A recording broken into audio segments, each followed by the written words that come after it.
pussy as well, which is basically.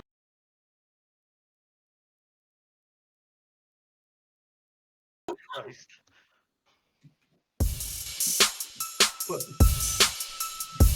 It's this call, I swear to God. This call, one person. No, it's all of you. Hey guys, it's the chat attack. We're already laughing. I'm sorry. Man, the conversations we get before this fucking show starts, dude. Jesus Christ. Anyway. We were discussing all the coochies that are technically on the human body. No. Put my foot down. We're not dealing with this shit again. No, the people have to know about the eye pussy. No, they fucking don't. I It's mean, not if an they Apple want product. to, if they want to know, I'll tell them. I want That's you up to to tell them, him, because I want to know more about this. Why do you encourage her? What is the pussies? All senses. It's like the sixth sense, but it's the sixth pussy. The actual correct term is coochie. Okay. It's actually the coochies. So you got your regular coochie. Mm-hmm. Then when you rub your eye, that sensation, that's the second coochie. And then, when you get a Q-tip and you're cleaning your ear, and then you hit the right spot. Yeah, that's the third coochie. Like that's the third coochie. I can understand that part. Yeah. And I'm then the fourth ignoring you guys. coochie, not a lot of people experience, but it's when you stretch and you stretch in the right way that doesn't give you a Charlie horse. That is the fourth. Where you get that like popping, that good popping sensation where you just stretched. Mm-hmm. Oh, I've done that with my neck before, man. That felt like I died and went for heaven for a second. Yeah. No, That's definitely nice. that's definitely a pussy. Yeah. Yeah, that's coocherific. It's Alan, cooperachic. are you enjoying your anatomy class? I hate you. Fuck y'all. Half y'all don't know how to spell anatomy. Oh, you spell it right now, you dumb fuck. Do it right now. Anatomy. I don't know how to spell it. I didn't know if he was gonna say. I don't know how to spell Oh, it. okay, no, never I'm mind. just gonna say 100% of y'all don't know how to spell anatomy. I'm just gonna say quiet. I know how to spell anatomy. That's because I had to spell it. I was forced to spell it. Wait, why are you Forced to spell it? I feel like Yeah, in school, you still know. basically, like when I was in high school, they forced us to spell it. When I They took just, that class. they just pitch up and say, do it right fucking now. Yeah, Do it. that word specifically, or were you in an English class? Yeah. No, that word specifically. That's a fucking weird. She ass pissed off word. a teacher. She's like, no, you fucking spell that word. I'm not gonna leave this fucking room until you spell that word. Yo, that happened to me once when I was a kid. It wasn't with spelling, it was with math. I made somebody did a math so the teacher was marking it in front of everyone, all of our tests, and someone just did the simple math thing and got it wrong, and I laughed. So the teacher got mad at me and pulled the nick and went through every test just to find mine, pulled it out, went through it, and I got 100% on everything, and I was fucking beaming. No, 'Cause she was- Christ. I did that shit too. It was for my history class. I mentioned a little bit on the subversive history of ganja, but my history teacher for like my 7th grade was fucking garbage. So I spent like the first like 2-3 weeks just reading the textbook because I was bored. I love history and I didn't know anybody in the class yet. So I was just like, all right, I'm gonna be antisocial and read a book. And I got to wait till it's like George Bush's administration just by myself. The class never got past the Civil War. We were just starting the Civil War by the school year was ending. So I just slept through all those tests. And the vocabulary tests were so easy because it was like words that I had just like I knew off the head. Like I didn't have to look these definitions up. I just marked down the definition. So at one time she's like, "Yeah, I made the test harder for you this time, Gary. You're not going to be able to pass this one. You should have paid attention in class." I looked at it. I was like, "Man, if I watched just 1 hour special about Lincoln on the fucking History Channel, I could write this down." So I just went. Boop, boop, boop, boop, boop. I got 100. I went to sleep. Wow. Okay. Damn. I like how you just did that duck facing. Like, yeah, I did it. And I went to sleep. Psh, bitch. I like how you guys get 100% on yours, but when I go ahead and like go further and then what we're being taught, I get in trouble and get sent to detention. Hey, race plays a part. Only in America in a school system can you be actively like punished for learning more. Yeah. You're just Dude, that saying happened to me in because- biology one time, man. Oh my god, that actually pissed me the fuck off. So we were doing biology first year, and I know how to use Excel because I had to when I fucking took my college courses. And the teacher actively said, "Hey, you guys cannot use Excel. You have to do these graphs by paper." And I'm like, that seems stupid. Why not just do it on Excel? I raised my hand like, "Hey, can you use Excel?" She goes, higher grades don't know how to use Excel, which means you can't use Excel right now." And I'm like, "Wait, I know how to use Excel really well." I was like, no. People above you don't know how to use it, which means you can't use it. I'm like, so just show my friend. I'm like, well, I guess higher education is fucking stupid then. Yeah. You just gotta do all that shit on graph paper. Oh, I had to buy graph paper, and I lost a mark because my margin was a centimeter too high. Okay, that's crazy. I almost don't believe blew it, my but I know mind. you wouldn't make this Wait, up. hold on. So there's a program where you can do it perfect. Everything's properly done. Everything's lined up perfectly. they rather you do it by hand so they can mark you off for the centimeter you fuck up on. Yeah, yeah. And it's like for no fucking reason too, because apparently people in further years don't know how to use Excel properly or don't know how to do graphs properly. So they want the youngers to not use fucking graphing programs. It I'm makes just gonna ask the question. Is school necessary? It depends on which It discipline is. you're going into. It is only Yeah. because of the fact that like I've met so many dumb fucking people now. That's like Look, I know what you're talking about, like basic education, like motherfuckers reading and writing and stuff like that. I'm talking about like the shit they make you teach. Where, like, my sister, for example, she's like been in college almost a year and a half already. She hasn't been doing nothing towards her major and nothing towards the actual course she wants to be in because she has to fill all these basics. How much of these classes are they just putting people into, especially around the high school and like late college, where they're just trying to fill the classroom because they're constantly taking money from everybody because everyone is just really trying to study fucking one thing, and we should have more trade schools than actual just general college because that's not how it works. Again, it depends on the program you take. Because I know when I took because elementary school is necessary. I'm never gonna get rid of the fucking fuck fifth grade. Yeah. everything up to high school basically. But like Yeah. when you talk about secondary education, post-secondary, which is hey, secondary is high school, post-secondary is whatever the fuck. It really depends on your discipline. I don't think you should ever go to school for like when it comes to art school. Fuck no, I think that's a complete waste of your time. Now, if you want to go to film to learn how to run a fucking camera, sure, that's an important fucking thing because hey, you can't just learn that on fucking YouTube. But when it comes to my specific discipline with science, like yes, there's a lot of stuff, a lot of very, very specific things that I have to fucking learn in there and actually with lab stuff. So yes, schooling is important. But I took a lot of basic stuff, but that's to make sure people are at the same level. Like, because especially with math, like I was taking basic high school maths in fucking college. But the thing is that's so everyone fucking knows that shit. Because some people didn't take fucking certain maths when they're in fucking high school. You got to make sure these people actually know what the fuck's going on when you take more advanced stuff. yeah, no, I'm over here. Garrett, I almost said Garrett. Jesus, Ganja's saying that I'm a very sensitive man. I know that we're a little bit late today too, but the thing is, the reason why we're late, I was doing lots of extra stuff. One thing being something's going to show up today on the show. We're actually going to be changing our entire format for Flex and Chill. Hopefully it's going to go okay. If it doesn't, make sure to let me know. Make sure to tell me that I fucking suck. It's all good. And then afterwards, so here's the thing. I didn't know, but apparently they live streamed the Schmodown with Corey. So I decided to go out of my way to go and record the particular, just Corey Martin's, fight against I think they're called the Founding Fathers from Schmodown. So in the after hours tonight, if you guys want to see and you don't want to spend your money on doing that, then yeah, in the after hours tonight, we're going to be watching Corey Martin and see how they did against the Founding Fathers. No fucking spoilers here, by the way. We got the bootlegs, bro. We got bootlegs 1 through 2. We got Corey's backroom deals number 5. I did pay for it though, so no one stole anything. No one. No. Guys, we're bringing back the Walking Dead streams that got Nick banned. Yo, man, I got 2 for 5s DVDs. Come on now.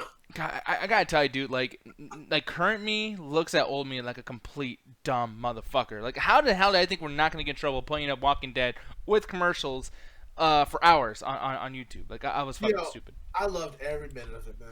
You weren't even there. No, I was there for that. Because you're like, fuck it, we're gonna have a viewer power. We're gonna have a viewer power. Goddamn, viewer power. Goddamn. Take a fucking breath. We're gonna have a viewing power. I went to a protest earlier today, so that's stuck in my head. But we had a viewing party, and we were like, yeah, we're gonna have fun. We're bringing everybody in the community. And it was like I had fallen off from The Walking Dead. It was after the episode where they killed the dude's sister, and we had to spend like a whole season trying to save her. Oh yeah, so yeah. To blow her head off. And I'm just like my first time back. I'm like, okay, some cool shit's happening. Oh my god, this is fun. We're all cracking jokes. Everyone's pretty cool in the chat. And then like maybe like an hour or two later, I get a message from Nick. So yeah, that was the dumbest shit I ever done. Why? Our channel's banned. Yeah. Yeah, it was fucking stupid. Yeah, you know what it was? It was before you met me. Yeah. Yeah, you're stupid. So I mean, no. He has a point. Hey, I took all the stupid shit that you normally do, so now you can do the smart shit. Yeah, he's the of black Shane hole Sun. of the light of your stupidity. He just absorbs it all in and helps the universe balance. Instead of Shane's son, he's Shane Dumb.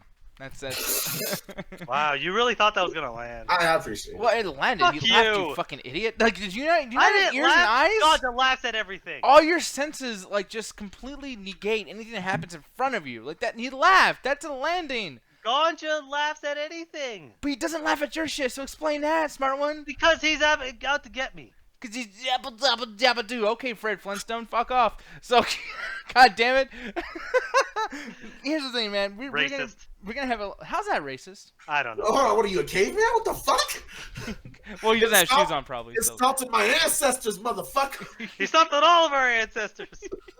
I know I insulted somebody. I apologize for whoever I did. Someone right now is on You're being offensive against my people, the cave bitches. The cave bitches. Jesus I Christ. almost don't want her to continue that I one. don't know why, but I just picture like cave women, but they kind of like have like a cave style Bratz doll shit to them. Like they're like glowed out, but it's all caveman style, so there's like bones and shit. Mm. Oh, you know, man, but you know who's people that I'm insulted for, that I feel bad for, and I feel like someone's making fun of me and fucking up my shit? Who? Okay, I'm What? really sick of people who are not into horror movies, that don't have anything to do with horror movies, and then just take the shit. They just take it, and they go far with it, and they make all this money with it, and they don't give a fuck about horror movies. Chris Rock apparently is going to reboot the Saw movies, apparently. And I'm not liking this very much, man. I'm pretty upset. I don't know what the How'd fuck's you going feel on. about Danny McBride rebooting Halloween? Okay. Honestly, at first I thought that was some bullshit, because before that he was doing the Alien Covenant thing. He was like, "Oh, like me and this Oh, guy, we have a yeah, lot I of shit, don't you know, that we're gonna be working together on." Now, granted, he didn't do any like behind the scenes work on that, but he was in the movie, and I was like, "Man, here you go. We're gonna dip into something that you're like, dude, I'm gonna get lots of easy money off this shit. I'm gonna keep fucking with people on it." Same thing with Jordan Peele. Look, I know Jordan Peele's good. He's doing good movies, but like he only did like 3 things, and he's considered like a fucking horror icon right now. Yeah, Like, but give it those a things couple are more his own production. I'll take Jordan Peele out of this because he's doing his own stuff. He's not rebooting another franchise. He's basically making his own fucking movie. Well, he is rebooting Candyman and Twilight Zone. Oh yeah, yeah. But he's at least proved himself as a director because he's done 2 of his own original IPs. Like I'm almost kind of with you, but then I kind of threw that in the same way of Danny McBride because Danny McBride's done other motherfucking comedies, and then he goes and reboots Halloween, and I don't know what his involvement was, but that came out, that worked. It feels like a Halloween movie. It's still a good movie on its own. It adds some stuff in, and it was a really fucking enjoyable movie. The Saw franchise, man, like Chris Rock, like I just fuck about who cares who's rebooting it. The fact that they're gonna reboot the Saw series, like that series ran itself into the ground like by fucking movie 4. But if they have some kind of like, I guess like some kind of side story where they emphasize and accentuate the fact that this was, you know, in the first movie, there was a whole investigative discovery type, not discovery, what the fuck am I talking about? Oh, animals and shit. No, there was some kind of like investigator storyline here where As the facehugger crawls against the floor, Any the fucking parts of the pack, it jumps, sprays its penis-like lock, and claps onto the mouth of the victim. The victim now will give birth to an alien. in the next the episode. bass, holy shit, dude, your mic is Yeah, your mic Fuck. sucks, dude. You gotta get a new one, man. Yeah. I'm sorry, Eddie. I'm sorry I dropped you and smoked you out too many times. That's probably what the reason problem is. No, I'm but sure it helped. Oh no, when I first got it, I was like, oh man, this is cool. I'm gonna see if I can blow smoke in it. why the fuck would you do And that? that's why it's fucking broken. I literally was like, hey, Anthony, because he was still around town. I was like, check this out. And the smoke was coming out of him, and I was like, yo, man, this is fucking cool. He's like, you're a dumbass. That mic's gonna break.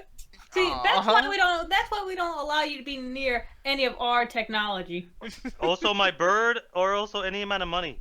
Yeah. I look at Jess. or behind a wheel. Can I smoke Mm. out of it? Honestly, if we could avoid having you in the car, we would. Yeah. I mean, I wouldn't, because What, then y'all I'd be stuck gonna with tie Alan. me down on the roof like some large luggage? Yeah, pretty much. We'd have you in the trunk.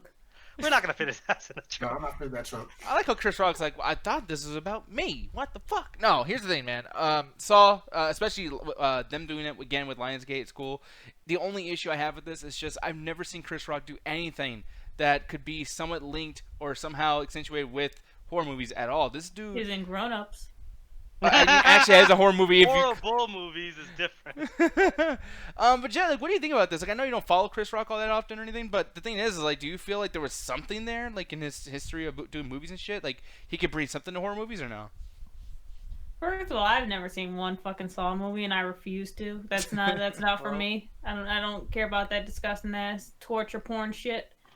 And second of all, I mean, it could work. Can you imagine what's more scary than basically Chris Rock's voice like coming out of fucking Jigsaw? Yeah, well, that won't happen though. I That guarantee would be that won't happen. awful. Let me sum up every single Saw movie for people that don't know what Saw is. Oh my god, where am I? I just got captured. I'm in a room. Oh no, I gotta cut off a limb in order to survive because I'm addicted to drugs. And that's it. Yeah, pretty much. I hate to agree with him because he was very close-minded with that, but at the same time, at its core, he's not wrong about literally 6 fucking movies. Is it 6? 6? I thought it was way more. I think thought it's it was 7. like 8.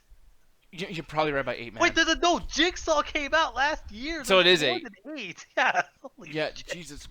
Oh man, I'm burping and shit. I'm burping out all those horrible fucking memories of Saw. No, the thing is, it was like it That's was. the voice of Chris Rock trying to come out. You get the shits for Saw, bro. No, Yeah. okay. If they're gonna do dynamic bribery, he's probably not gonna be in it. But if he's gonna be in it, he's probably gonna be because usually the movies always start off with like one quick one in a fucking room to usually set the tone of the fucking movie. So he'll probably be the first person in the movie at the start. I don't know if they're gonna do a reboot or if they're gonna do or they're gonna continue it on, which I don't see how the fuck they're gonna continue it on. Yeah, I mean, I know Gary Egan in the Puppet chat. Saying, motherfucker. wait, what happened? I'm just picturing like Chris Rock hanging out the puppet. Fuck this puppet motherfucker right here. You ain't scaring me. I'm afraid of you. This Nope. ain't no machine. And then it's just him getting killed in the first. We're not doing a scary movie bit here. Yeah. No, that is literally what's gonna happen. Have you guys seen the original Saws? That's how they No. turned into towards the end. Yeah, They you're were actually not all wrong. bitches. So I'm not surprised if he turns it into that. Yeah, I don't think he's gonna turn into that, but I just feel like he's gonna just do this typical like Gary Egan said perfectly. This reboot's gonna be shit. I know it. Julianson, the first Saw was amazing. That's actually I was gonna get into. Is the first Saw movie was a detective movie, and when I first saw, why is he laughing again? What the fuck? What's going on with you, Ganja? Gary, I wasn't laughing. Oh, I thought you were laughing. Well, you are now. I'm losing your laughing now. fucking mind, Nick. Jesus Yeah, Christ. what the fuck, dude? I'm going fucking crazy. You Like, got leave me something fucking you alone. got something you want to say to the rest of the class? Yeah, I'll beat the Garrett? fuck out of you, bitch.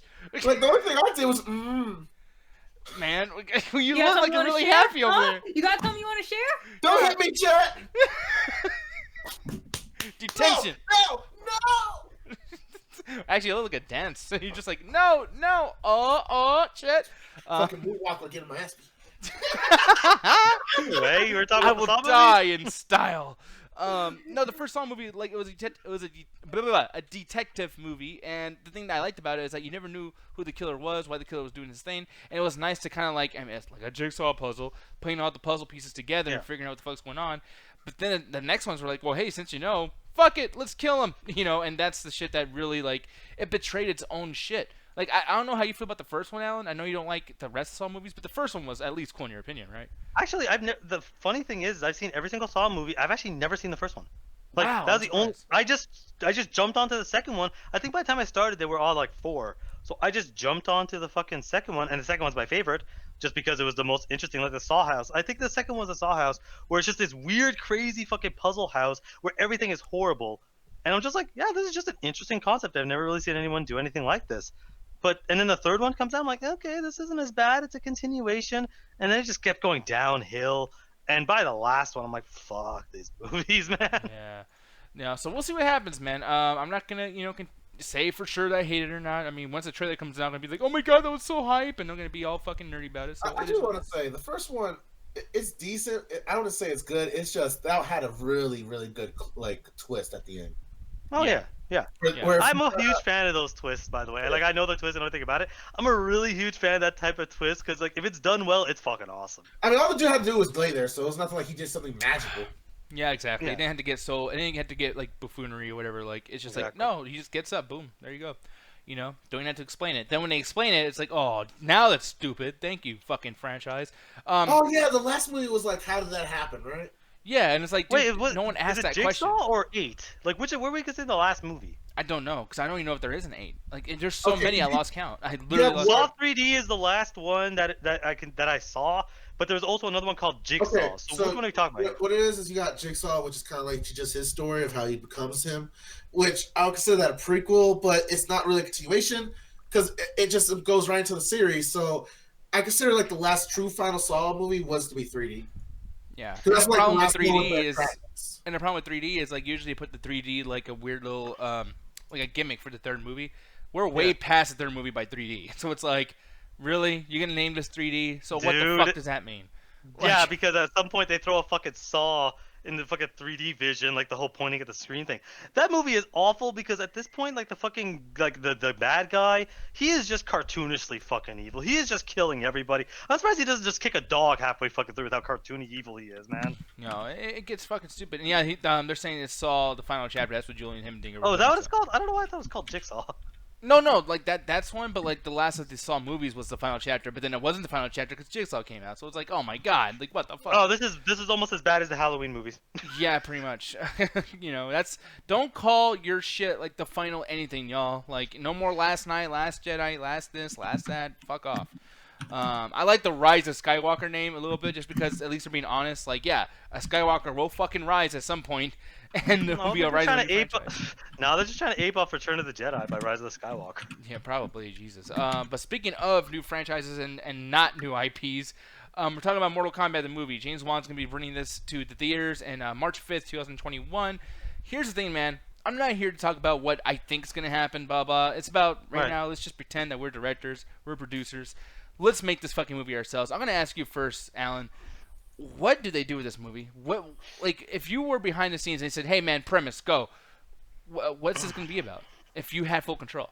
Fuck. Okay, so whenever you're doing a because that's actually that's a hilariously difficult question because like you want to make sure that new audiences that don't know what the fuck Mortal Kombat is, maybe they just heard about it through trailers or games, can actually watch this fucking movie. So you want to do something crazy where it's like, oh man, we're gonna go deep into this lore that only like a percent of the population can go, because you want mainstream audiences and you want people around the world to watch it.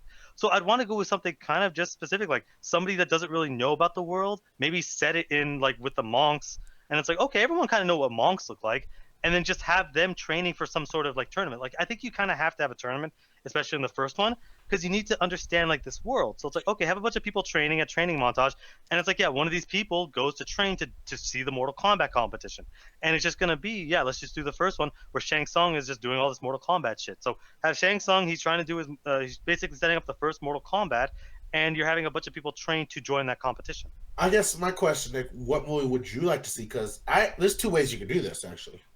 What ways would you consider? Because there's a serious way and there's a comedic way to do this. Because one of the things that a lot of people have a problem with Mortal Kombat is a lot of the characters and a lot of the real sci-fi shit gets really crazy and very like I guess you'd point like it pulls you out of it if it tries to be a hardcore like kung fu movie where the guys learn how to do kung fu. He's learning from a master. He's going to Mortal Kombat because he wants to be the best fighter. And then you just run to side Nubot. That's just like a fucking ghost. Oh, the side Nubot. Or whatever the fuck they are, because like it jumps to the ridiculous real quick. So I feel like if they added like a comedic tone and try to make the world more of a hyper realistic world of fighting, kind of like what Street Fighter attempted to do, I think it could be balanced. Because the one thing about Mortal Kombat is it seems like it's known by everybody that becomes a fighter. That's where everyone goes to test their merit if they're considered themselves the best at combat. And there's a lot of religious element to it, so I feel like you could kind of put a comedic play on a lot of that stuff, especially through the Johnny Storm character. The only problem is... He means Johnny Cage. Johnny Cage, I'm sorry. I'm confused with a lot of these characters because, let's be honest, around the 90s and early 2000s, everyone named Johnny was just a generic white dude with superheroes. It's actually Johnny Tsunami.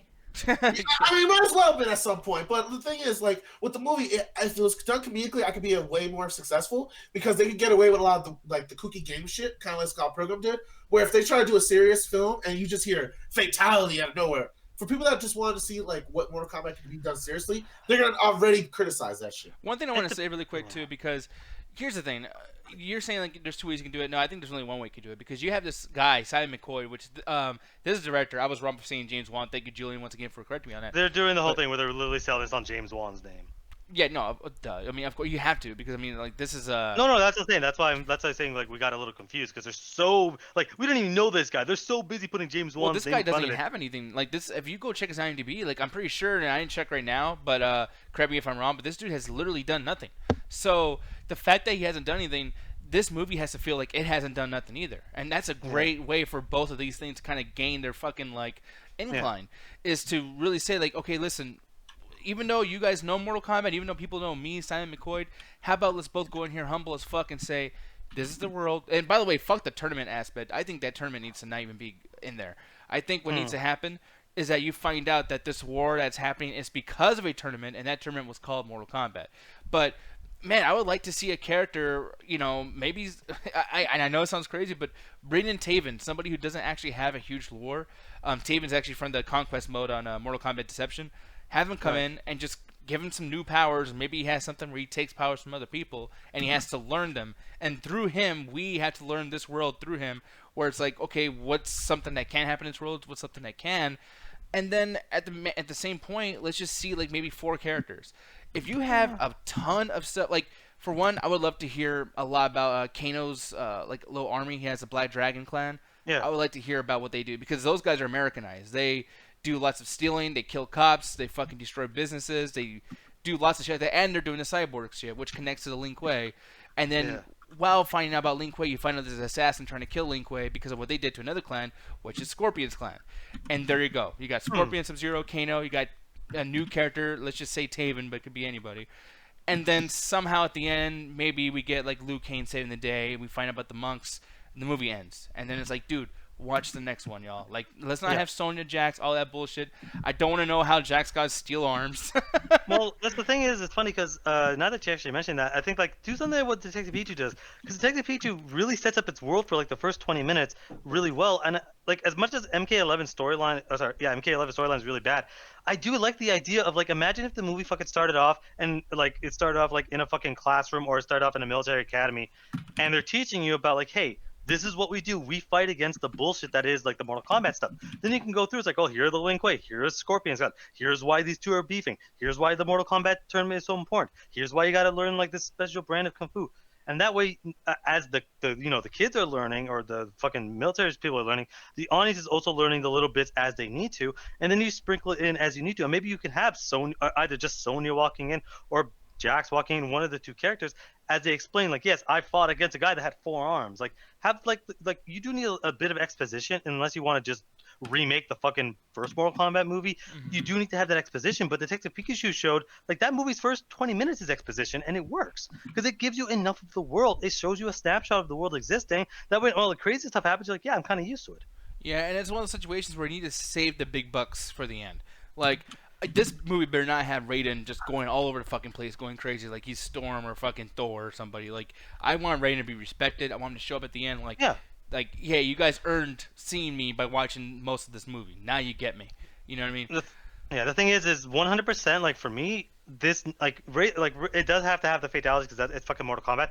But 2, the fighting has to be cool. Like, the fighting has to be really, really fucking cool. Like, I'm talking about some, like, Ip Man shit. I'm talking about some Raid fucking shit. And I know, now you finally know what I'm talking about when I say the fucking Raid. Yeah, Raid is fucking amazing. Yeah. It needs to be that level. Like, it can't be some fucking bullshit like we see in some of the Marvel movies where punch, boom, and then the fight's over. Like, no. Yeah.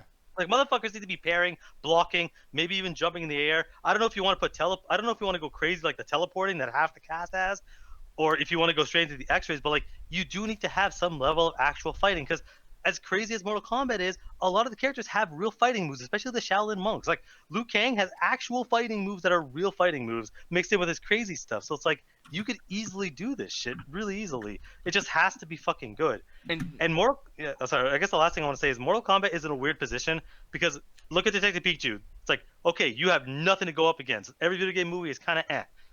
Everyone says the only good video game movie is Mortal Kombat. This movie has to compete with Mortal Kombat 1. That is a hell of a fucking competition. Yeah, absolutely. And Jay, I'm gonna ask you really quick too. Is like, do you feel like this movie? And I might have asked this before, like in an after hours or something. But like, do you feel like this movie has to have a tournament in it to be the Mortal Kombat movie, or can this get away with just being a movie with the Mortal Kombat characters inside the movie? Here's the thing. The tournament was a big part of fucking Mortal Kombat. Like, most people actually remember the tournament arc rather than any other thing when it comes to Mortal Kombat. What was the tournament arc like? Mostly like the first like 3 games until they started going apeshit and doing their own fucking thing with the other games, which were trash. Yeah, no, they were.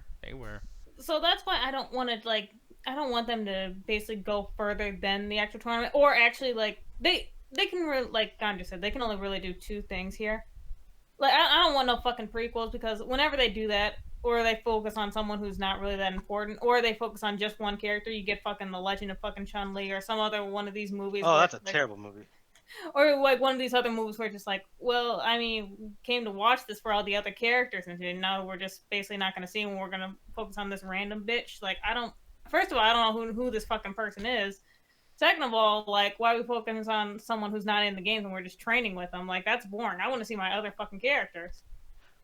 So, like, honestly, I feel like they can only really focus on the tournament, or basically these last 3 Mortal Kombat games, 9 through 11. Or even do some kind of redemption story for a character that, we never had a redemption story for. Like, we've always seen Shang Tsung be the bad guy. Like, there's not one piece of lore that he's not the bad guy. It would be so interesting to see a new character that we have to trust, and then, like, maybe later on he turns heel, and it's like, oh my god, we've been with this character thinking he's a good guy. The whole time he's just been morphed by Shang Tsung. Shang Tsung actually is our main character. Yeah. And, like, that'd be really cool to be like, dude, like, imagine how crazy that would be. It's like, holy shit, like, Shang Tsung, he has to, like, learn about himself, learn about how Raiden wants to kill him, etc. And you find out, he's trying to rebel against the fucking Emperor, Shao Kahn. Like...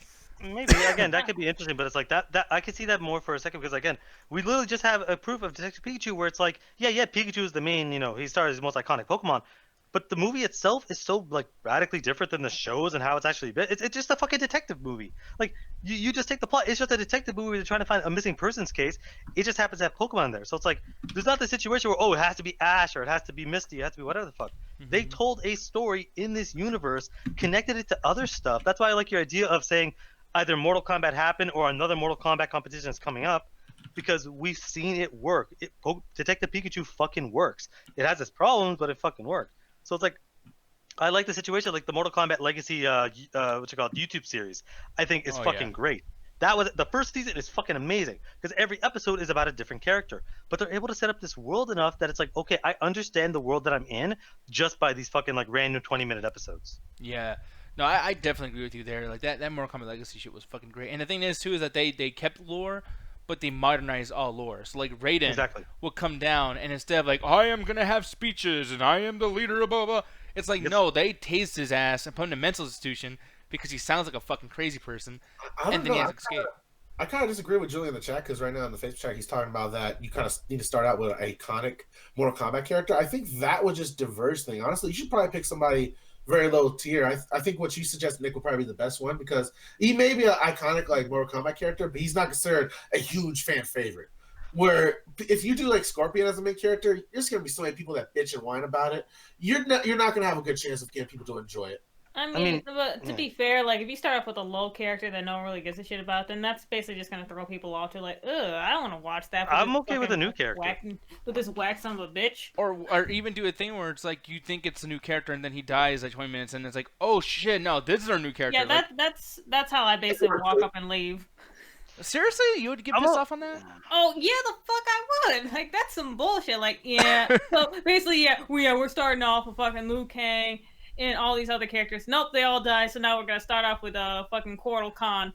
Bye. No, but I would say imagine starting off with Cobra, who no one gives a fuck about in Deception, and then you find out, okay, thank God it's not gonna be Cobra. He's dead. We're gonna be Kun Lao instead. You know what I mean? Or no, like that's the thing. Like have those characters in as they need to, because like. I would rather a situation in which like maybe someone's like a new character and he's first time fighting and maybe the first fight you see is Liu Kang versus again Cobra just so we can have a fatality and kill off a character no one gives a goddamn shit about. But I think that having a new character I think is the best. I think is honestly the only way they could really go about it because the situation is like who the fuck knows or cares about Cobra because if you're a fan of Mortal Kombat you're already out because who the fuck cares about Cobra. If you're not a fan of Mortal Kombat you're like what is this? Who the fuck is Cobra? Still. Yeah, still also who the fuck is Cobra, but then it's like someone's telling you Mortal Kombat is like, well, if you actually played the games, because then you have the fucking, crazy toxic Mortal Kombat fans are gonna be like, oh fuck this bullshit. It's like, no, come up with a new character, but then have those random characters no one gives a shit about be the characters that die until you get about halfway, then you get real actual deaths. Like I think having a new character, that like again brand new for the fucking movie is the best way to go about this. Or you know what they should do? They should make the Injustice movie. Oh, what they're calling Mortal Kombat, but it's really Batman versus all of them, and then we're gonna have like not fatalities and shit. That's gonna be a great idea. Out. For what are you talking about? No, wouldn't it be great if the lore was that what's that main dude from Justice League, the bad guy? Brainiac? No, the movie like God damn. Oh god, Steppenwolf. Steppenwolf. What if the lore was actually his name somewhere else in the Outworld? His name is Shinnok, but Steppenwolf is Shinnok, and they fight Batman. I don't know. Bye. Bye. No one loves my ideas. God damn it. They're all your together. Ideas go from wow, this could actually work to this sucks. Well, thank you, Alan. I'm glad that you have faith in me, you son of a bitch. A little bit. So here's the thing. And this is actually something I'm pretty interested about because I'm wondering what the runtime is going to be on this. Black Mirror Season 5 is apparently only going to have 3 episodes, Alan. And, man, I haven't really read too much about people's opinions on this, but I would imagine people would be kind of pissed off. But I think it's kind of cool. Well, what do you feel? Actually, I'm fine with it because for people that have been watching Black Mirror since the very beginning, it really didn't have that many episodes to begin. I think season one was only 3 episodes. Same thing with season 2. And then when you actually get to when Netflix take it up with like season 4 and season 5, season 4, that's when they bumped it up to 6. But there's at least like 2 or 3 episodes that I'm like, these are not good. Like there's the one episode where it's all black and white and it's like in a post-apocalyptic future. And I'm like, no, you missed what makes Black Mirror interesting. This whole post-apocalyptic Terminator Salvation world is not what Black Mirror is about. It is about Like Black Mirror starts very simply. It's like, hey, it'll be like almost like we're doing this podcast. Everything is fucking normal. Everything is cool. But then as soon as we shut it down, it's like, oh shit, I'm actually in a VR that looks so realistic. It is stuff I'm here. And then you get into this world, and then it descends into madness until the very end. Like that's how a Black Mirror episode typically goes. So I think of this situation because I'm pretty sure it's the same writer that actually wrote a lot of these stories. Yeah, it's the same writer that wrote a lot of these stories. He probably just didn't want to do 6 stories. He just wanted to do 3. I'm fine with it. If there's 3 good stories, I'm fine with it. Okay, and then for me, it's like I don't know much about like you're talking about how the earlier seasons didn't have many episodes either. The thing is though, is like this is a different world where these shows need to live a little bit longer. I mean, you guys shows like that fucking Love, Death, Robots, Sex, and Chocolate Milk. Whatever the fuck that is, Yeah, I didn't even watch it. I heard bad things. Yeah, but that fucking show, like, it took over for like weeks. You know what I mean? Like Black Mirror is getting every single season that comes out, Black Mirror just gets fucking more cocky and more cocky and more cocky. Like, oh my god, we're Black Mirror. You'll watch all of our bullshit. Let's just come up with some ridiculous, like how you brought up the Salvation thing. Terminator Salvation thing. That was that was a little odd. It got me interested, but it's just like this is not for your guys' current audience. They don't watch shit like that. Another thing too, the Star Trek episode. What the fuck was that? That was actually a great episode. That was actually a really good episode because when you actually go through again, is this weird premise where it's like, hey, it just starts off with people working in a fucking office, kind of like Google. They're doing all sorts of cool stuff with this video game. But then it turns out, and it actually is very dark. That's actually one of the darker episodes. Because it turns out that there's this device that's like, yeah, you can fucking get your DNA into the system, and it's supposed to be used to just connect you with people. But what this guy actually does is make basically models of the people in his fucking workplace so that he has his own fucking, like, weird-ass Star Trek thing where he just goes out his fantasies. You're like, wow, this is actually pretty fucking dark. And you're going through these fucking people that have a version of AI of themselves trying to escape this guy's fucking, like, abuse. So it's like, it's a really cool episode where they're just kind of playing around. And yeah, it's the same writer for every fucking episode of Black Mirror, from the first to the most recent. Even Bandersnatch is the same guy. So it's like, he's always just coming up with these weird, interesting kind of ideas. And the best part is, like, that Terminator Salvation episode was fucking trash. I fucking hated it. That next episode, nothing to do about it. That's the benefit of Black Mirror has over most shows. Like, American Horror Story, if you don't like a bunch of episodes, that just keeps going for fucking 13 episodes or however many. Yeah. So it's a whole season that could be garbage. With Black Mirror, it could just be 1 episode, it could be 3 episodes, but it doesn't matter, you know? I guess Michael. Oh no, I did run Nick. I'm sorry. No, because the only thing I was gonna say is like with American Horror Story, it's like okay, let's just say you like it, which that's the whole goal. It's not to be like a gamble every single time. It's supposed to be like, no, we think this shit's good, and we put it out there for y'all. The thing is like, if it's good, you want more. With Black Mirror, if it's good, well, don't like it too goddamn much because they're gonna be gone in 10 minutes. Like it ain't coming back. The thing is what I was gonna, I think Aja had something to say, but I just want to say. I was gonna ask you a question about Black Mirror because one of the things I personally don't like the Black Mirror series. I've watched like most of the episodes with you guys. My problem with Black Mirror is it takes a very nihilistic approach, and you know me. I like nihilism in comedy, but I don't like it when it's trying to tell like a story that's supposed to portray the future or supposed to give people a sense of like, yeah, this is where we're going in direction. Isn't it fucked up? And you should just give up and accept it. I don't like that shit. I never liked it in anything. I like nihilistic comedy because I feel like dark side of humor is good to express it and to point it out because that's things that happen in real life. But just to like give people just a blank slate, like, yeah, we're just fucked, man. Just enjoy this shit because, you know, this is dark and it's grooming and it just makes you feel icky inside. You know that the world is cruel. I never liked that shit. So and a lot of the episodes of Black Mirror are based around technology or even sometimes a little bit of some sci-fi tropes where it takes on a lot of stuff from, I feel, of I can't believe I'm blanking on the name right now, but the Twilight Zone, where I feel like it's not justified. With Twilight Zone, there was a lot of stuff going on at the time where it was a chance of a nuclear holocaust to happen with the Cold War and stuff like that. There was a lot of conditions that made that believable. Whereas now, I feel like that nihilistic stuff is just to do like cool little one-off twists at the end of like, isn't the world fucked up? Isn't technology fucked up? How people use it, and there's no way around it. And I never felt like I enjoyed it. So my question is, has it gotten better with the nihilism? Has it tried to be a little bit more hopeful in some of the episodes? Well, I've always felt that it was actually justified from the very first episode to the very last of the nihilism. Bandersnatch is his own weird thing, so I'm not even going to talk about it. But like, again, it's an adventure, so let's just skip that. Yeah, it's an adventure. But like something like one of my favorite episodes of season 3, which was the first episode called Nosedive, and the premise starts off as just this woman's going to work and she's just swiping her phone up every time we meet, and like, oh, what's this? She's rating the people going by out of 5 stars. And that becomes basically your rating as a person. So the more you're interacting, the more social you are, the higher your points are. It's basically popularity club at fucking high school. And it's like you think, oh, that's kind of weird. That's shit that's happening right now in fucking China with like credit scores, you know? And it's like it's weird because like you think, oh, this is horrible, but it's like the worlds themselves are normal. It's not this, like, again, that's why that fucking Terminator Salvation episode is awful, because that technology ended the world. No, things are normal. Everyone's just going to work, they're eating, they're going food, everything is super normal. But it has this weird, like, again, dark twist where it's like, oh, this is actually fucked up because we're not used to this level of social media interaction. And that's actually what I fucking love about that fucking episode, because I literally at the end of the episode I was like, yo guys, if this ever fucking happens, shoot me in the fucking head. I'm not dealing with this shit. I don't know. Yeah. With me, I always felt like it was more of this like playing on the idea of like we're gonna push these concepts and push it to the most extreme nihilistic point. Where, like, for example, the one with the Raiden, of course it's gonna go into that because that's what the premise is. They're gonna push it to the almost ultimate nihilistic setting where they didn't touch on like someone like being good and like getting their points back or being helpful to the community. Because the one thing that a lot of people forget about the China situation, me being a commie, of course I looked at that shit. I don't agree with it because I believe in personal liberties. I'm more of a libertarian socialist myself. But the idea, the concept of it is you get points as you do good as well. It's supposed to recognize your good deeds as well. So if people like you do charity, you do volunteer work, that raises your score. Or you're a good payer of tax, you're always honest on your taxes, you're always paying your bills on time, it higher your scores. It's actually a real credit score, unlike credit score, which is just you taking on debt and proving you can pay it. It's literally trying to prove you can actually help society. And they don't touch on that on Black Mirror. It's more of like, oh man, imagine if the cool kids on the table had this technology to fuck with you on Instagram because you couldn't like function society. I feel like it plays into the nerd aspect of like society's going to use my technology against me, and I feel like that's very nihilistic. So I kind of hoping that they touch on that a little bit more in Black Mirror. That some of these societies also have a benefit to them to why they did this. Yeah, and I feel like the biggest thing about Black Mirror that I didn't like is because, and I'm not gonna, because like there's a few like personal reasons. Julian's in the chat right now. Julian, you ruined that fucking show for me. But the thing is though, is like more so than just people like, oh my god, so philosophically fucking sound, dude. Bleh.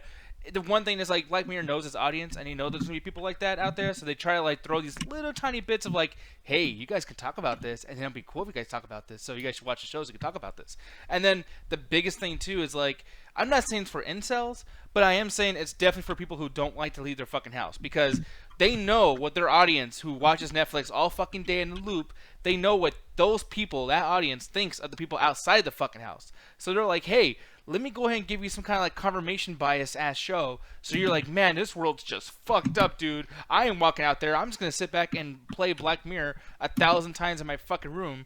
And eat some more Cheetos. Like, you know what I mean? And it's like, it's one of those things that bothers me. You could say that about a bunch of other fucking dark-ass shows that talk about, oh, how bad humanity is, like any fucking disaster. But that's the thing, like, Black Mirror only has that. Like, if, like I know there's other shows I could say that about, but then I would sound like an asshole. But Black Mirror, like, they're all about that. Like, every single episode. It's about, like, that's the thing, fuck fame, fuck people, fuck the society, fuck the establishment. Fuck a pig. That's hilarious. No, that's the thing though. Like as much as there's a lot of nihilism towards a lot of the Black Mirror stuff, it's less about like, oh, look how fucked up the world is, and it's like, look how normalized this stuff that you think is bad. Look how normal it is in this world, and this could exist. Nothing. Again, I'll always go back to Metalhead as the worst Black Mirror episode because it misses the point. The point of every Black Mirror thing is, you think that this stuff is bad. The world is fucking normal. And it's like, again, you just take that to just how normal stuff is right now, where it's like, hey, people are being fucked out of whatever the fuck, but we treat it as a fucking normal thing. This stuff, this technology that just kind of goes there, the world itself is functioning on this. It's functioning well because the world itself is still rotating. The world hasn't ended.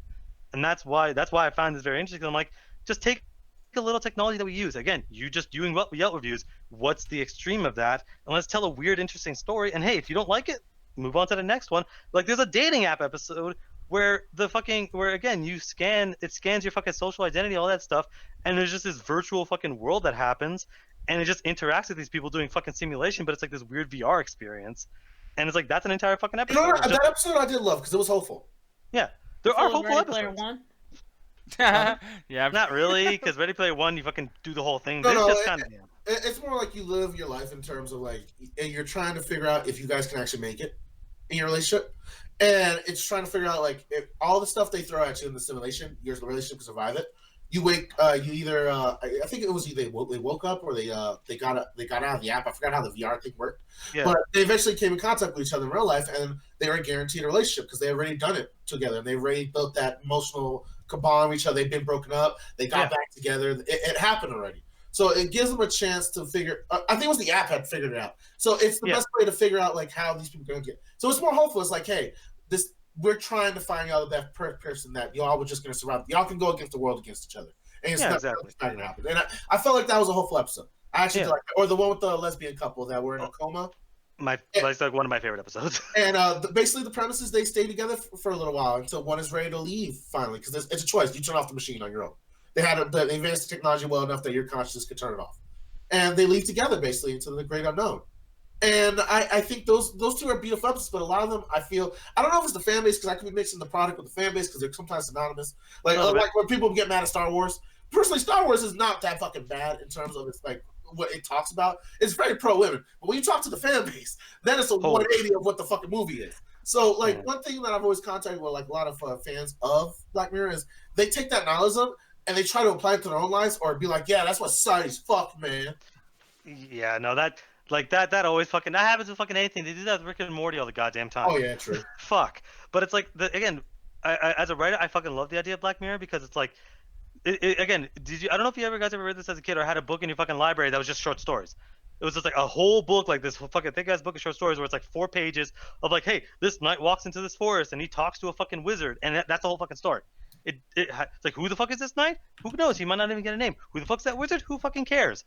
What's their interaction like? Poems with that with Shel Silverstein.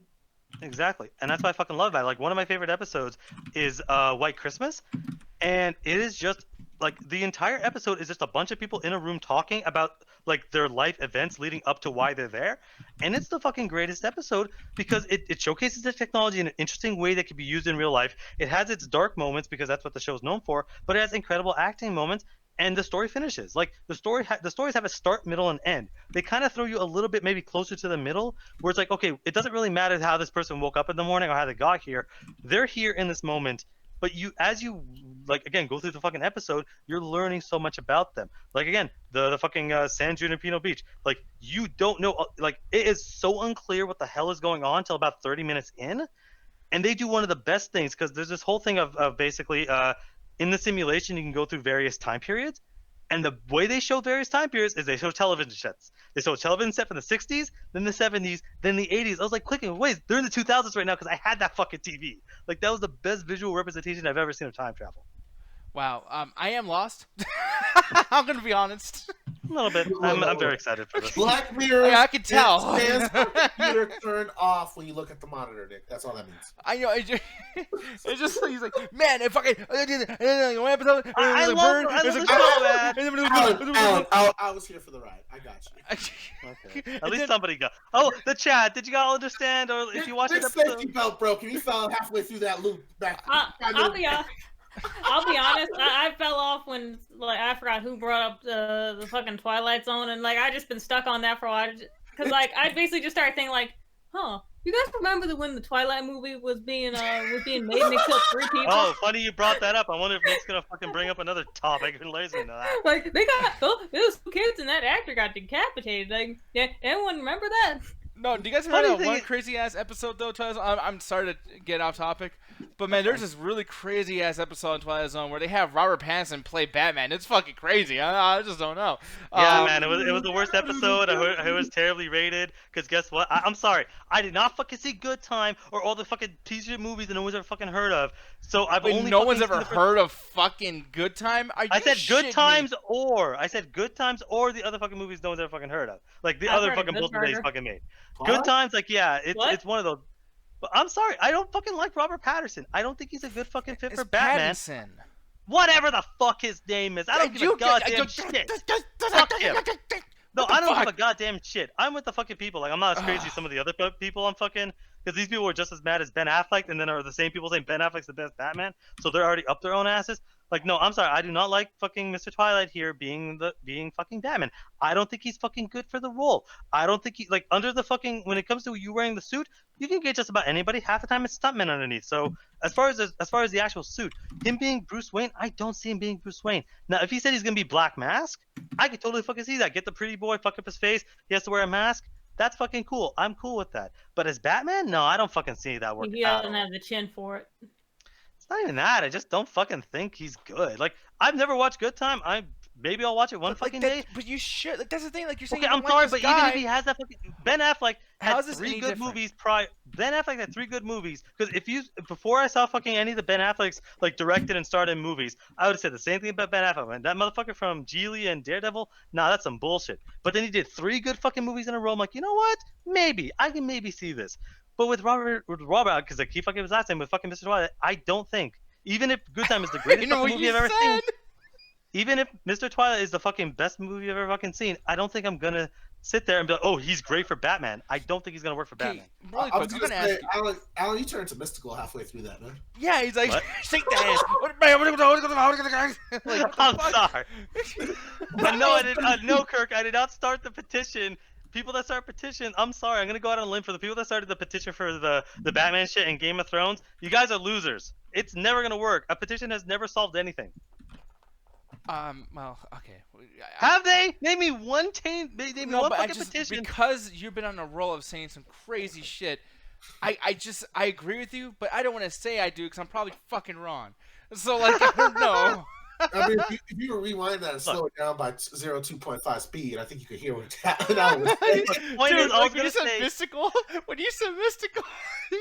Because that's what, Look. Alan, I don't know if you caught yourself, but you started going faster, and the black man was walking, and the fucking powerhouse. Look, I said everything. Okay, look, I said everything I need to say in that fucking 30-second clip.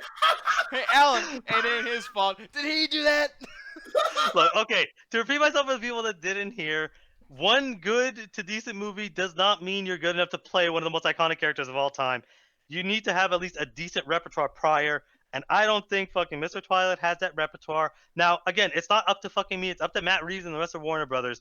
But if you were to say the same thing to me prior of, hey, the guy from fucking Brokeback Mountain and 10 Things I Hate About You is going to be the Joker, I would have been like, no, you're up your own goddamn ass. He was the best live-action Joker you ever had. So maybe. There's always a chance he's going to be fine. I just don't. Right now, I don't like him. Okay, by the way, do you think he's really proud of his Twilight performance? Just honestly, straight up. Do you feel like he was like, I'm the shit because of Twilight? Oh, no, I don't give a fuck if he's proud of it or not proud of it. I don't give a goddamn shit. You still did that fucking performance. Okay, You but the still performance walked is... into. He was Edward Cullen. Edward Cullen literally acts like that. Like, that's the character. That's not him. He Like, was okay, bad let at me whatever ask the you hell this. he was trying to do. Because I'm going to try not to get mad, but what's your opinion on Keanu Reeves in The Matrix? And John Wick? His acting ability. Middle of the road, but it worked. Like, he's very Okay, middle of the then road. how the fuck can you get mad at Robert Pattinson? Because he sucks. He sucked in Twilight. Wow, that was a great fuck. Thank you. Hey, What do you guys, mean, he thank sucks. you? I told Nice yeah. description there. Yes, Okay. I know I don't. everything. Okay, I cannot believe I'm about to say this, but I want to put Nick in the ground. I'm gonna call myself out. I've read all the Twilight books, every single goddamn one of them. So I know Edward Cullen's character. God, why am I saying this? Oh, that's so embarrassing. So when I saw the fucking movie, I was like, what the hell is this bullshit? He did not portray the character properly. None of the actual lines worked properly in the fucking movie. And Bella's just as fucking bad. So if you tell me Bella's gonna be Catwoman, I'm fucking out of the fucking window already. Well, I mean, she's out of Hollywood right now. She got blacklisted. Yeah, I don't want to fucking see her because she fucking she took the fucking airhead. So it's like, yeah, he is not fucking portraying the character properly from a fucking book. So I don't expect him to do the same thing with the comic book shit. Don just looking at you. Did this motherfucker just say it wasn't like the Twilight book? Yeah. Yeah, I probably am gonna regret Yeah. it. I personally, I don't have a problem with Twilight anymore, mostly because I'm not a 14-year-old boy anymore with incel properties anymore. But like when it comes to Twilight, Neither am I. it's for teenage girls that just like want to watch a love story with vampires. There's no fucking bad thing. This boy won't watch Teen Titans Go, but he read the Twilight book, Sean. I will get on him later about that. God I'm gonna damn. regret this I one. Oh don't get the boy. hate with Twilight. Like it was just some bullshit kid stuff. Like man, how many times have we watched some stuff in our fucking But you childhood said that it's for fucking- girls. He's a man. I'm ignoring him right now, DS, because I don't want to believe that just fucking happened. Honestly, All right. I respect that. when it comes to like the Twilight series, I just don't get the hate. Like, what the fuck did y'all expect? It was a fucking love series rated by a Mormon who is in love with vampires. Like, this doesn't come from like great literature, like fucking Shakespeare, where you can make a fucking argument that they bastardized the fucking movie. Like, they tried their best. Like, they were young actors. Half of them were coming off the fucking Disney tit.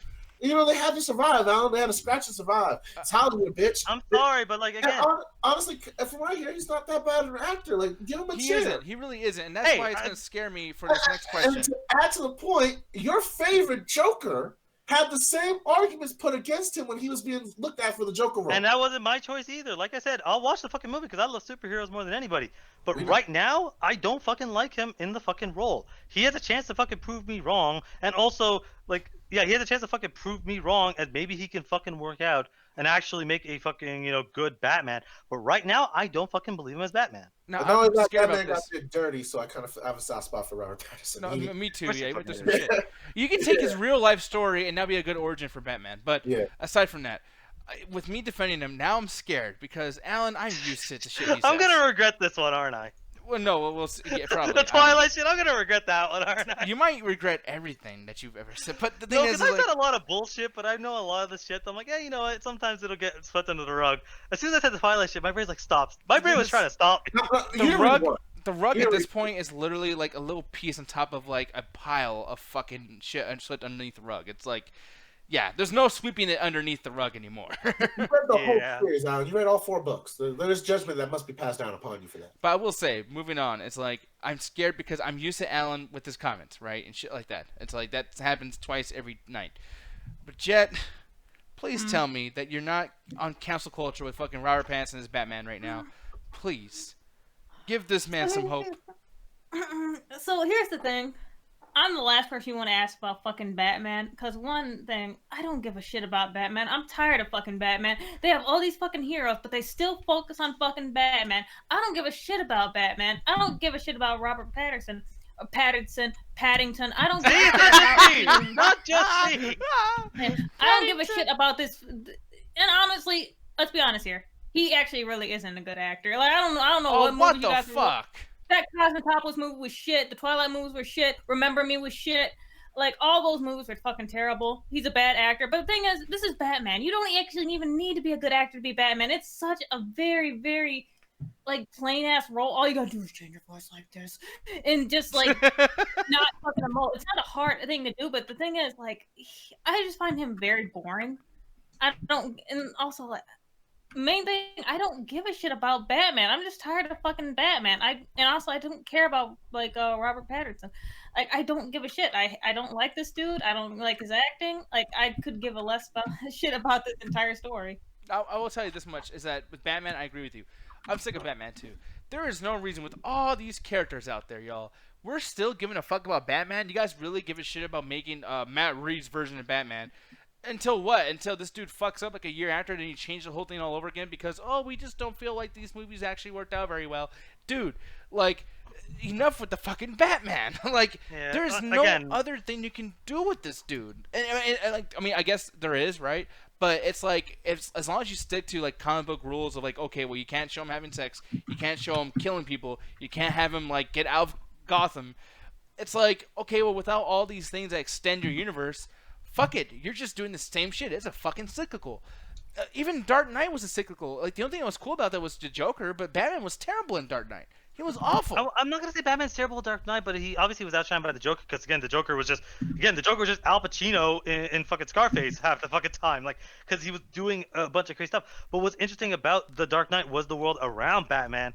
They can always do something interesting with Batman, just like with comic books, especially in the comics. Like you could have easily said, "Oh, we're never after the Batman animated series, you'll never make anything interesting." Then they made Batman Beyond. What everyone call that one of the most fucking popular, most recognizable Batman products, which is Batman Beyond. Everyone wants to see that kind of story. You can always do something new with Batman. You can always do something interesting with Batman, even if it's not necessarily with Batman himself. Characters that we've never seen on screen before. Like if they have the Joker as the villain in this, I'm gonna fucking roll my eyes because I'm sick of the Joker being the only villain Batman goes against. But if they're true that they're gonna have I'm sick Deathstroke, of both those fucking lovers at this point. yeah. But if they're gonna have Deathstroke as the actual like villain, we've never seen Deathstroke in live action. Somebody that can go toe to toe with Batman. We've never seen anybody that can actually fight Batman. Most of the time, they just have a bunch of henchmen, or they're just fucking like not even gonna put up a fight. Like the Joker doesn't like, except for that one scene with a crowbar, which I'm pretty sure was just a reference to fucking Jason Todd in the comics. He never actually fights Batman at that movie at all. He just gets captured a bunch of times. So like seeing an actual like villain go up against Batman would be fucking cool as hell. Yeah. So I mean, I don't know. We'll see. I'm totally in favor of Robert Pattinson doing something cool, and him being Batman seems cool. So we'll see what happens. But I mean, good God, like. I mean, Hey, man. I don't care. I don't care how much he actually hates fucking Twilight. Like, that's not gonna change his fucking acting. Like, I still find him very boring. So we'll see. Also, he's gonna have to buff up because I'm not ready to see a super skinny ass Batman. Yeah. I kind of agree with you there too. But Look, then again, I the suit said adds that- so much though. I said this, but Like, you're gonna Thanos. expect me to see this dude breaking people's necks and picking them up and flipping them and shit, looking like a fucking twig with that bird body? I don't think so. Look, I said this with Thanos like 5 years before Infinity War came out, and I'm gonna say this for Robert Pattinson. He is a bitch, and he'll never make a good Batman. And if I'm wrong, then good. I'll keep saying this shit to get like good fucking products. I just Here's got the one no- thing to say to you, Alan. The Joker was Al Pacino in Scarface. He was true. Come on, man. When Al Pacino's going kind of nuts, whatever. Anyway, so we're gonna move on to Flex and Chill, people. We're getting into the review section, and I am just yikes. He chewed the scenery. You telling me Al Pacino couldn't be a good Joker? I know, but that comparison is. I get where you're coming from, but when you just say it with no explanation, it's like, what?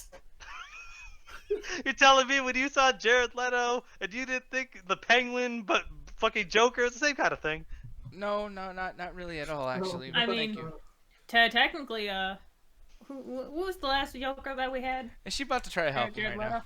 Yeah, Jared No, Leto, but yeah. like, well, I mean, we could have got that with Jared Leto's Joker, but instead we got the crackhead. Oh, Jesus. Anyways, people, we're here in Flex and Chill. We're changing it up. So the current range system that we used to have was the whole, like, buy it to fuck it, and then, like, a bunch of other options in between. And Fuck. every single time we would do it, Fuck. I would have to explain, like, the whole thing. What happened? Twisted. Oh, shut the What? fuck up. You want me fucking with me? No, but the thing is, though, it's like when we used to do that, I would always have to God damn it! This is a long fucking explanation. It got me, no, it got me. Yeah, thank you, Mr. Immaturity. God damn it. I'm sorry. All right, it was good. All right, fuck you. Damn it. Fuck. Shit. The thing is, though, is that what we were doing is I would always have to explain this fucking thing where people are like, stream it. Well, if it's free, I mean, why would I buy something that's free? It's like, yeah, use your fucking imagination. Like, would you buy it? Would you go to a movie theater to get it? Blah, blah, blah. And I always had complaints about it. So now we're taking it to the system that everyone uses. We're going to be as repetitive as we possibly can. We're switching it back to numbers, okay? So what I'm going to be doing is I'll have, you know, around 10 topics about every movie that we will do on this show for here to until we die. And each one of those movies, as far as points go, it's a point per, like, each thing that was done well. And then if it's not done well, it doesn't count as a point. And when we get through these particular things, instead of asking someone like, hey, Alan, would you give this a 10 out of 10? He doesn't know, but, like, maybe a situation, and I've done this myself. I actually put it on myself. I won't even put it on Alan. I'll do it on myself. Fallen Kingdom. Dude, I was so mad, I gave that a 0 out of 10 right away. I came home with, that was bullshit, 0 out of 10, but when you actually, like, pick it apart and separate into pieces of topics and dialogue, you're like, you know what? I hate that movie so much, but it has, like, 3 real good things going for it. Like, those dinosaur fucking looks and everything looks cool. There was a part that was very, like, a horror movie. It was pretty interesting. And the music was fucking hype. I love the music. I got a little emotional. I almost cried for the lawn neck. It's fucking amazing. 0 out of 10. So You're right. for me, You it's like should've a 3 out of 10. I thought it was a 3 out of 10. It was not a 0 out of 10. I know you hate that movie. It was probably the worst movie made that year, next to, like, Sorry to Bother You or something. But yeah, bad movie. But sometimes doing it in this particular way might take away your whole anger or love for something, and really look at it. So with that said, the first one we're gonna be doing, debuting this particular type of style of rating, is John Wick Chapter 3. Before we get into it, good sir, I'm gonna ask you really quick, Mr. Alan Shakazine. Were you extremely hyped for this, or were you worried for this? I was more worried than anything because like there's been so much disappointment this year from the video games where it's like I can't even like, besides like Sekiro and Devil May Cry, which I'm like middle of the road on, there wasn't a single video game release I enjoyed this fucking year. And then with movies, I'm just like, oh man, I'm just really not like hyped for a lot of movies. The Detective Pikachu came out, I was like, oh wow, that was genuinely surprising. And with John Wick, I was like, okay. The first time I saw John Wick 2, I was not a huge fan of. I don't know why. Maybe I was just tired. Maybe I was just not that into an action movie that day. But then I rewatched it. I was like, oh, this movie's great. So I'm like, well, maybe I'm not going to enjoy John Wick 3 because, like, oh, they got more budget. They got more screen time. You know, they're going to do more kills. I'm like, oh, this could easily just fall the fuck apart. So I kind of was going in like, I hope this is good. It's going in with lower expectations, but it's the third fucking movie in this fucking series, so it's like you have your expectations at a certain limit.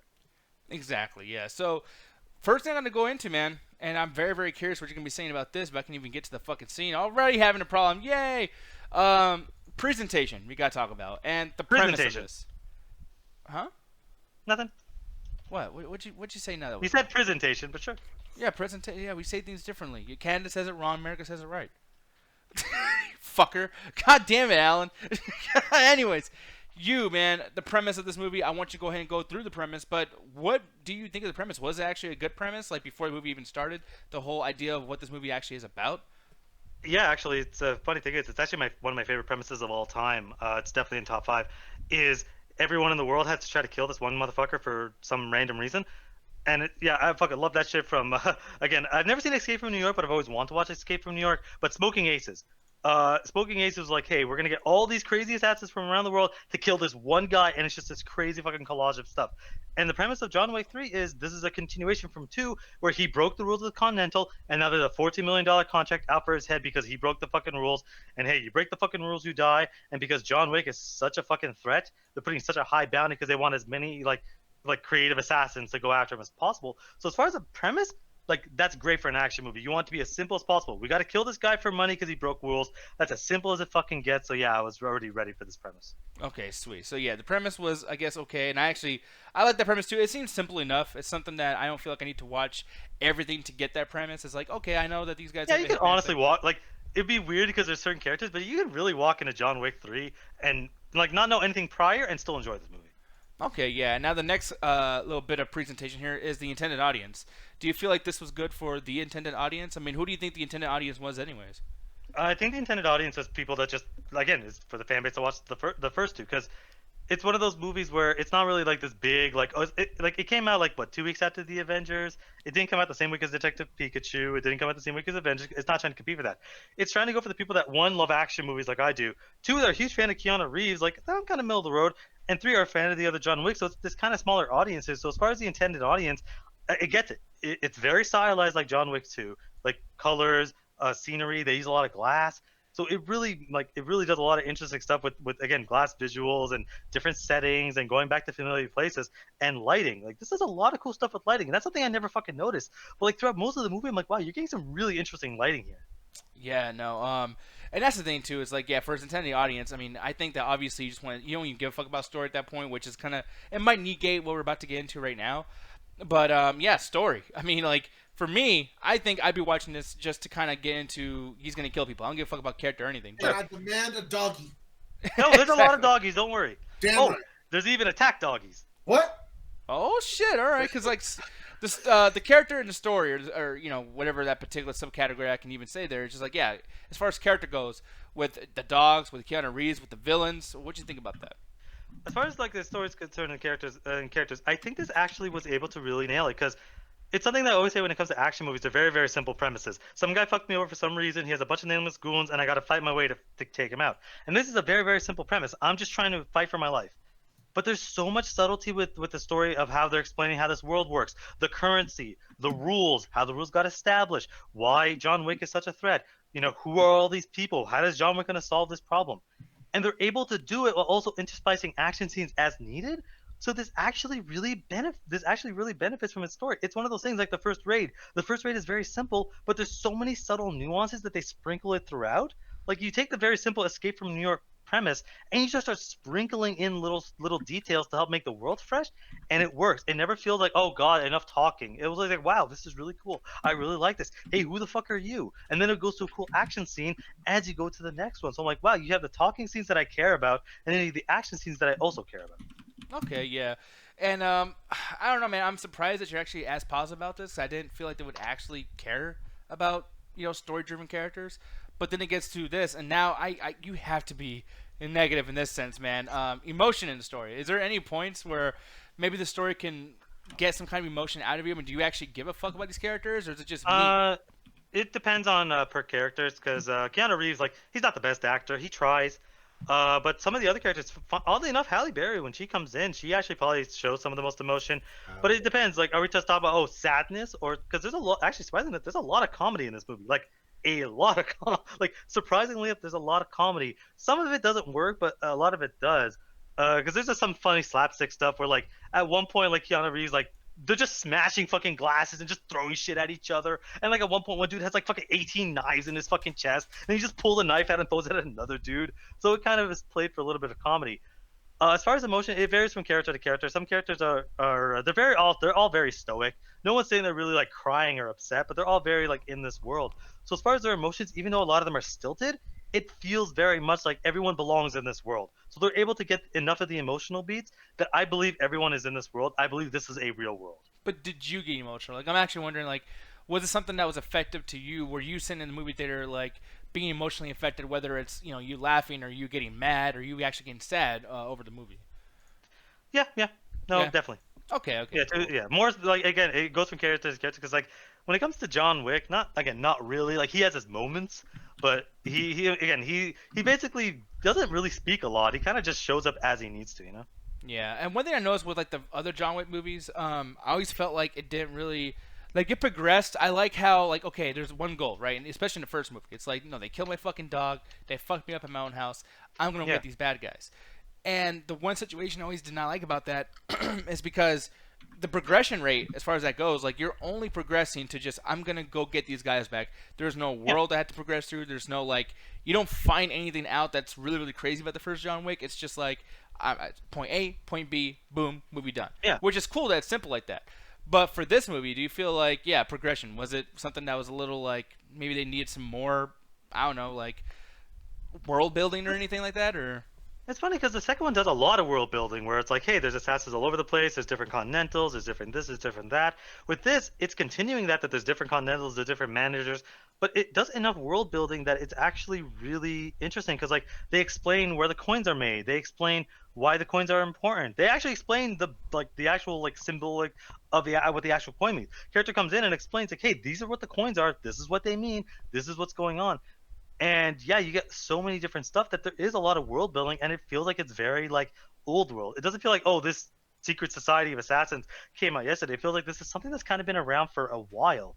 So as far as world building, they continue it from John Wick, but I feel like this fits really well. I can almost believe this world exists. Like there's some cynical. I know Martin and Gertz are very cynical when it comes to the John Wick. Like look how stupid all this assassin shit is. I'm like, not really that crazy. It's not that much crazier than just secret agent spies during the Cold War. Like, if you think of this as just fuck is Gris saying that's stupid? Meanwhile, this man watched Incredible Hulk 1,000+ times. Well, the Ang Lee's Hulk. Yeah, right. Yeah, Ang Lee's Hulk. But there is it's so fucking dumb. I can't believe so many assassins are in this world. I'm like, just treat this like it's a Cold War story, and it'll suddenly fit in. Like, it almost like they treat these like Cold War assassins, where everyone's kind of like there's different people. They're doing a lot of old technology and a lot of old stuff like fucking CRT monitors and fucking cell phones that are flip phones. So as far as world building, this is a really interesting, well-built world. Okay, and that's the thing. So, yeah, world building. I gotta see this movie. I can't. I didn't see it. I didn't see John Wick 2 either. By the way, guys, I watched most of it. So I can't argue with Alan. But man, I want to challenge you. I just feel like this movie's nearing perfect, and I'm like. Are you still feeling the hype from John Wick, man? Like, are you still like, oh my god, that was a good time? Fucking, I'm hyped. Again, like, well, I'm running off your system. I have negatives at this. Like, I don't know how, like, because the thing is, the negatives I have are, I guess, hyper specific. That there's no way you could ever, like, I can always just do kind of, like, the negatives about it because there are negatives about this. Okay, and we'll get into that later on. But like, entertainment value, and I guess that's probably where we might get into the negatives. Entertainment value, the action in this movie. What'd you feel about the action? And does it get a point for the action, or does it get not a point for the action? Because that's good. I don't know how you're gonna interpret this because the action here, it depends on what the action scene actually are, and that's actually I'm glad you fucking brought this up as far as what the action of this fucking movie is. Because when they're doing gunfights, this is the best of the series. They have like a bunch of gunfights. My only problem is, and this is specific to me, is when they're doing their action scenes, like the hand-to-hand combat action scenes, it's very sloppy. It's very like. It's very stiff. There's not much flow to it, and it's very like not so much he's getting hit because he's getting hit a lot, and that's not necessarily my problem. Is it's very much like a bad Daredevil fight scene where it's like this is kind of stiff. There's not much flow to it. You're not really nailing the actual timing to make this look interesting because other characters are doing like other stuff. Like Keanu Reeves is very sluggish. He's very slow. Yeah, he's hurt through all of this movie, but even when he kind of heals up and he's supposed to be normal, he's still very very sluggish until he has a gun in his hand. Then he is the best. So as far as action, when they're doing the gunfights, top notch. Hand to hand, kind of sloppy. But then again, I'm used to watching stuff like The Raid, the Ip Man movies, and a bunch of other stuff that from around the world, like Hong Kong action movies. So I'm used to this very tight, very like fast-paced action. So I don't really know how you're gonna interpret this as a point, because a lot of the action is good, but some of the action isn't. Okay, but like if you had to choose, was this a thumbs up or a thumbs down as far as entertainment value action? Thumbs up, because there's a lot more gunfights than hand-to-hand. Okay, cool. Now, the next thing over here, man, pacing. Now, I don't know how long this movie is, but I gotta tell you, I probably after 2 hours, I'd probably be a little bit sick of the action, just like how it was with Endgame. Yeah. I didn't care. I mean, there was no action in Endgame, but the thing is, like when the action scenes come up after 2 hours, I don't give a fuck if Thanos is gonna be doing all the shit he's doing, and I don't really think I'm gonna give a fuck about John Wick. But for you, man, yeah, go ahead and elaborate on just the pacing of the movie and if it was too much for you. It was actually, so as far as the pacing, it's very similar to John Wick 1, where it's like he starts off, he's just on the run, and within like the first like 10 minutes you're getting an action scene that sets the pace, and it goes on for a decent while. The action scenes go on for a bit, but as far as the pacing, it's good because like you'll have an action scene, then you'll have a chunk of story that's really interesting and sets up the next few action scenes. Then they'll go to another action scene. They'll go to a character. They'll have a conversation, and then it goes to another action scene. So it's like it always felt like it knew what it was doing. It knew it was an action movie first, but then it also knew that the story does matter to a certain degree to keep this interesting stuff going. So as far as it's definitely a thumbs up when it comes to pacing, because I didn't feel it, but then again, I also didn't feel Endgame's 3-hour runtime. So when it comes to me, like I'll never give unless it's boring, I'll never give a movie thumbs down for pacing unless it's really boring. Like I could watch one of my favorite fucking movies, Wolf of Wall Street, and that movie's over 3 hours. Like I fucking seen it 3 times. Like that movie's amazing, but it's a Okay. fucking longer runtime than this movie. So I definitely give it a thumbs up. It just supplies enough action. There's a lot of action scenes. There's at least like I want to say 4, and each of them are like 5 to 7 minutes. Okay. Now, all right. So far, we're pretty much like you're like at a 7 out of 10 right now. Just so Yeah. you know. Now it's like the last 3 things we're gonna be talking about, and the last thing as far as entertainment value goes is thumbs up or thumbs down with the dialogue and any elaboration on that. It's John Wick's Keanu Reeves, the dude, and I was gonna yell at you earlier because I was gonna ask you what you felt about. I did ask you about like what you felt about with him in Matrix as Neo and in here.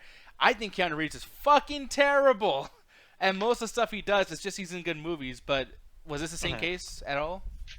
A little bit, actually, because in the first John Wick, he doesn't talk a lot. He just kind of shows up and fights, except for the awesome scene when he's in the fucking church and he's explaining. Because at that point, he's killed like 50 people. You're like, why the fuck are you doing all this for a dog? And he has that fucking great speech where he explains, like as far as you're concerned, as far as he's concerned, you killed his wife or child, depending on your fucking opinion. So that's why, like, that.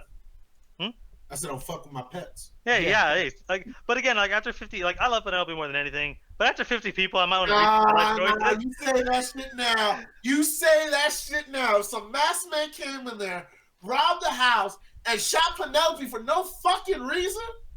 Yeah. You're right. I'd be mad, but after 50 kills, I might want to rethink my life choices. But then it gets to a point too, like just a disrespect as well, like just the fact that they throw your shit down, and then keep in mind too, there's a context of like he knows these guys, he's been part of them, he's been part of their family, the Continental, forever.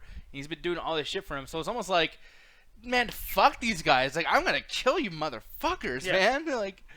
As far as Keanu Reeves acting, he's very stiff. He's very. It's more similar to a lot of stuff that's going in because like he tries to have these like awesome like trailer lines. Like some guy goes, "What do you want? Guns, lots of guns." I'm like, you didn't really nail that, but other people nail it. So I guess I would have to give this a thumb down because like some people do it really well, but the main guy doesn't, and he's the most important person in this fucking movie. So And who else does it well though? Really quick. I mean, I know you're gonna give this overall a thumbs down, but just like what are some times where the acting, as far as that goes, the dialogue worked out pretty well? Was it Halle Berry? Yeah. Or was it... Halle Berry fucking kills it. Ian McShane is always good in everything ever. He is contractually not allowed to look cool. He is every line of dialogue he says is cool. He's always dressed like spiffy. He always has a cool line to say to John Wick. Every time he talks, you just want to listen to him. He is the fucking best. So I love Ian McShane in everything he's in. He's the only thing I like about the Hellboy reboot. And I keep forgetting the guy's name, but he's the concierge and he's the black ball guy, and I keep forgetting his fucking And he's name. always in the front, like even in John Wick 2, he's like the guy's like, welcome back, and he watches the dog and shit. Yeah. He's the fucking best. I've seen that guy in a bunch of other stuff. I just keep forgetting his fucking name, but he is fucking great. So yeah, I would give it that up, but like almost everyone else nails it. Okay, cool. Yeah. So thumbs down in general, but yeah, I mean, I guess a lot of people do a good job. Now we're getting to the thing where it's like, okay, this movie so far is still at 7 out of 10. It's not gonna be a 10 out of 10. It's not gonna be a perfect movie, and Yeah. this is where most of these like ratings will probably go down because as much as I like a movie, did it bring something new to the genre? Did it do something awesome? And this for presentation, did this do something that other movies don't do? Did this innovate in the world of cinema? It's hard to say because like there's so many movies that do so many crazy stuff with lighting. I'll say this: as far as action scenes, like I think it definitely innovated action scenes because like there are certain things in this movie that like obviously there's CG, but like the dogs, there's sequences with the dogs here that are so similar to how you see training videos with canine units. But Mhm. some of the stuff they do with the dogs is really interesting, and I've never seen that in an action movie. Where usually what happens is the dog comes in, the dog will just kind of rush, drag the person by the arm, and the person's off screen. Like these dogs have almost choreographed action moves at some fucking point. Like they're not kung fu fighting, obviously, but like some of the stuff they're doing, where they're jumping off of like they're jumping off stuff, jumping into people. I'm like, you're doing some really good stuff about like as far as the action scenes with the dogs, and as far as the like the lighting. Like it's me. I never talk about the fucking lighting. Like it's not Julian underneath this fucking mask. I never talk about the fucking lighting. But some of the stuff they do, especially in the climax, I was like, is this a reference to the Matrix? Or is it just really cool lighting? Because like there's so much visually interesting stuff. So I don't know, because like but other movies have done that. The way you talk about Good Time has done crazy lighting. So I don't know if this is half a point or a thumbs down, but as far as action movies go, this is definitely innovating action movies. Okay, wow. I'm actually really surprised. All right. Yeah, and I'm more surprised you brought up lighting. You never bring up lighting ever. I Like, that's how I know. Like, that's how you know this impressed because I never fucking bring up lighting. yeah, exactly. And the last thing, as far as story, innovation wise, did this innovate any kind of story elements at all? Not really, because if you take it as it's just Escape from New York or Smoking Aces, we've seen the movie already. If you take this whole secret society that has its own like currency, there's a bunch of this. It takes a lot of interesting stuff from a lot of different places to make its own story, to make its own world. But if you've seen any vampire movie, I can't believe we're bringing that back to Twilight of the whole secret society.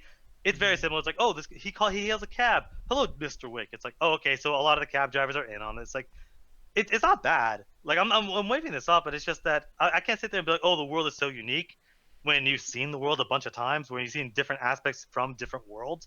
Like again, there's some stuff with the homeless people being like part of this assassin world is kind of interesting, but it's just secret societies. Like that's all this movie is. Yeah. You never seen when the chicken bone came for the throat. Exactly. So yeah, I mean, I gotta say, like, this sounds like if we were doing our own rating system, it'd be like, buy it, because like, yeah, you're at 8 out of 10, man. You actually gave this an 8 out of 10. So there is no like him just being high at people. He just comes out and says like, oh, I give this high number. It's like, no, you really actually seem to fucking love this movie, dude. Yeah. And I'm honestly pretty fucking shocked. Alan doesn't like a whole lot of things, y'all. I just want to say real quick, I What's up? congratulate you for making a grading scale for movies. Yeah, it took a while. Yeah. Hopefully we did. keep Holy this up and shit. not just. Hopefully we keep this up and not just do this once. Yeah, I know. I there's a couple things, and I'm pretty sure, like, obviously we're gonna be in the after hours with you guys, and you guys can tell me literally with your mouth, like, how do you feel about how we did this? I think that we still need a little bit more work. And that's all me. I just gotta do some like, artsy shit, and I just suck at that. Sorry.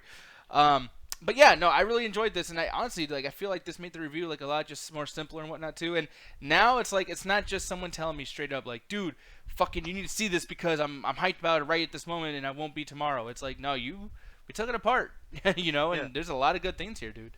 It's So- hard. Like it's one of those things where it's always difficult for me to recommend action movies because like I fucking love the shit out of this. Like, but it's an action movie, so I'm here for the fucking action. And I like Keanu Reeves because I think he's able to. He looks like he's able to do a lot of stuff because he's doing all this fucking stuff. But I can't sit there and be like, oh, Jet, watch this movie because Jet might not give a fuck about gunfights or sword fights. You're right. You're right. So it's like I can't recommend it to Jet. Ganja maybe because I sat him down to a couple action movies and he enjoyed the ones I showed him. But like it's hard for me to recommend this stuff. I like the first one.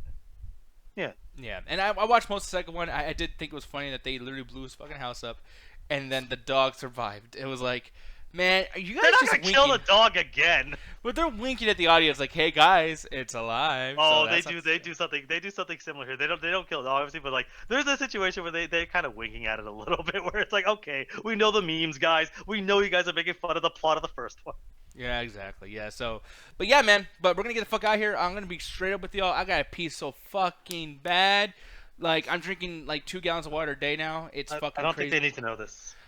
People, I'm gonna squeeze it, and it's gonna go. Whoosh, you know. The That's whole what she said. And I, thing. What? Are you trying to breastfeed people? Anyway, so. hey man, Ganja Guru TD Milk. Check out the CIA product. All right, it's great. I like how you said CA. I actually really like that. But Yeah. here's the thing, though. There's another thing you need to talk about really quick before I piss my pants. It's about this little fiery sensation, not in me, but on the website called Fire Burning. A little fire burning, some shit like that. I don't fucking know. Why don't you tell me Fire about that? Burning, where me and Alan do a podcast with the great Ruthless Wonder. We talk about politics, cultural events, social, economics, anything you can get your little mind wrapped around, and we give you our judgment and opinions and overall fuckery. You know, sometimes we have a little good fun on it. We got creation of different words, quags, insults, you know, what they talking about all the time. And I also do my own little show called Subversive History with Ganja Guru. It is on a Metropolis Facebook channel. It's a collective where we all have different types of creative entertainment stuff being posted on there. There's me and there's RPG Gaming. Those guys are also pretty good. So make sure to go check us out. We do some good work. I'm working on the next episode. That one's going to be about 420 and weed culture in general. And it's not going to be praising. I'm actually giving a really good critical point of view on it. I really gotta listen to that. And Mr. Sheikh Azim, why don't you tell them where to find you on that one website? I forgot what's it called again? Yes, it's called oneofus.net. Ooh. You go to oneofus.net and go to Screener Squad. And pay attention to that. There's going to be a bunch of movies we're going to release, some of which are trash and some of which are trash.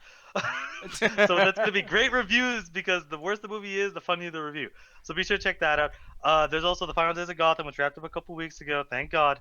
It was fucking an awful season, but a great fucking series of Thank reviews. God. We're also doing Game of Thrones. And hey, last episode is tomorrow. So Monday, probably Tuesday is where we're going to do that final fucking episode. And Game of Thrones is done. Is it going to be Lost Part 2? Who fucking knows? So be sure to check that out. Oh, yes, and obviously make sure to check out us, because we're going to go into the after hours right after this, hanging out, rab.if/MCA Rabbit. Damn, we got to change that fucking name. That's Yeah, we another gotta thing I change got to do. Another thing, too, is make sure to keep it locked on Twitch. Usually, I'm going to be doing some afternoon playthroughs and stuff.